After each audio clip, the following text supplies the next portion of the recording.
শ্রীলঙ্কা, বাংলাদেশ আর নেপালে তরুণ প্রজন্মের গণবিক্ষোভে ক্ষমতা ছাড়তে বাধ্য হয়েছে সরকার। এমতাবস্থায় নড়েচড়ে বসেছে ভারত সরকারও। প্রতিবেশী দেশগুলোর এই অস্থিরতায় আগেভাগে সচেতন হওয়ার লক্ষ্যে নতুন উদ্যোগ নিয়েছে বিজেপি সরকার। গণবিক্ষোভ ঠেকাতে কেন্দ্রীয় স্বরাষ্ট্রমন্ত্রী অমিত শাহ এক বিশেষ নির্দেশনা দিয়েছেন। গত জুলাইয়ে দিল্লিতে গোয়েন্দা সংস্থা নিরাপত্তা কনফারেন্সে তিনি বলেন, ১৯৭৪ সালের পর দেশে যত বড় আন্দোলন হয়েছে তার কারণ, অর্থায়ন আর ফলাফল খুঁজে দেখতে হবে। দায়িত্ব দেওয়া হয় পুলিশের গবেষণা ও উন্নয়ন ব্যুরো BPRND-কে।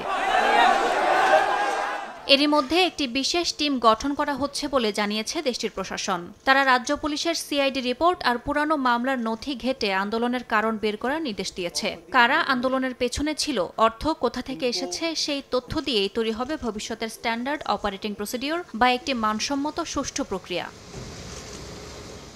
প্রতিটি আন্দোলনের অর্থের উৎস খুঁজতে বিভিন্ন সরকারি আর্থিক তদন্ত সংস্থাকে প্রতিবেদন দিতে বলা হয়েছে।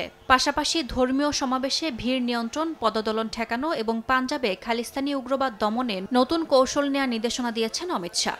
এসব কাজে কেন্দ্রীয় সীমান্তরক্ষী বাহিনী BSF এবং NCB-কে মাঠে নামানো হবে বলে জানান তিনি।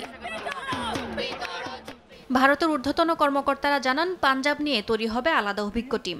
এমনকি যারা জেল থেকে নেটওয়ার্ক চালায় তাদেরকে অন্য জেলে পাঠানোর উদ্যোগও নেবে জাতীয় তদন্ত সংস্থা। ইয়াসমিন অনন্যা, সময় সংবাদ।